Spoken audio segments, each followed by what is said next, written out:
Hi everybody, this is the Baseball Head, the amazing, spectacular, terrific, the great one, the People's Champion.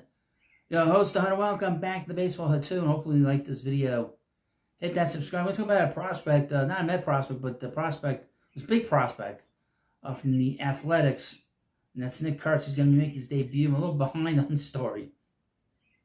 He's going to be playing on Tuesday, but here's some CBS Sports. Nick Kurtz's debut. Athletics to promote top prospects to the majors after reconfiguring their infield, according to a report. He had a great start in AAA.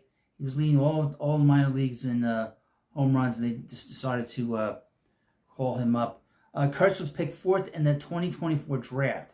One thing he's starting to see again is in baseball is teams are starting to call up these young players quickly from the minor leagues. We're starting to see that.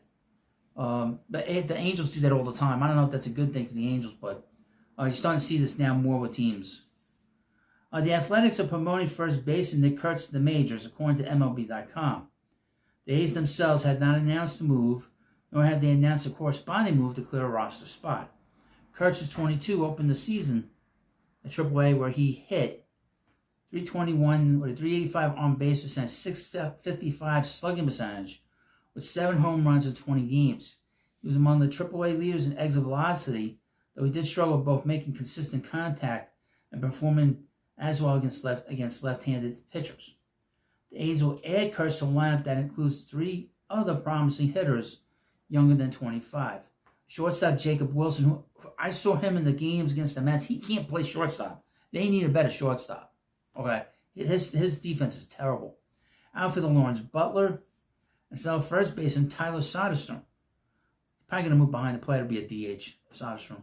And one of the top home run hitters in the majors this year. Kurtz was the number 4 pick in last summer's draft, by the way, of Wake Forest. CBS Sports ranked him as the number 4 prospect in the class at the time, writing the following of his game. Kurtz recovered from an early slump and shoulder injury in a big way, delivering 14 homers over a 10-game span to usher in April.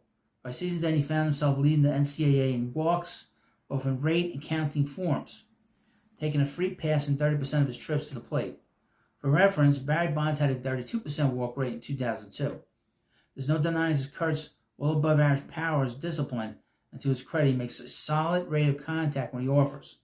There are nonetheless a few factors working against him. Some evaluate a question of his extreme selectiveness is detriment, causing him to pass up hittable pitches. I'm inclined to think it's easier to teach a hitter to ratchet up their aggressiveness than vice versa. The bigger issue in our opinion, is that he's a collegiate first baseman. You have to go back to C.J. Cron in 2011 to find a first-round one of those who has since had a decent career. That's the one thing I've noticed about first basemen that get drafted at first base and stay first base. Their careers are they're not very good. Kurtz's arrival was tipped by the Athletics' sudden willingness to use Brent Rooker in the outfield.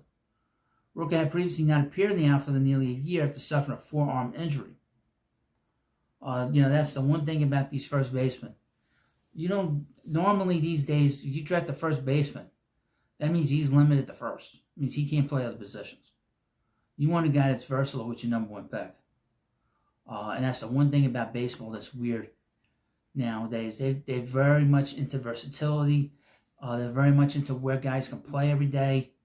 And you got guys now that if you have a guy that only plays first, that's a tough spot to be in. We saw that here in New York with Dom Smith. He didn't hit enough, and he's primary first baseman. Let's put him in the outfield. He's not an outfielder, and it didn't work out at all. So, it's very difficult to have a guy be a first baseman. Very few that are successful these days, especially if he's number 1 pick. Maybe you can get away with it later on in the draft. But usually number 1 pick, it doesn't usually work out. So, thank you for watching this video. Of course, please subscribe to Baseball Head 2.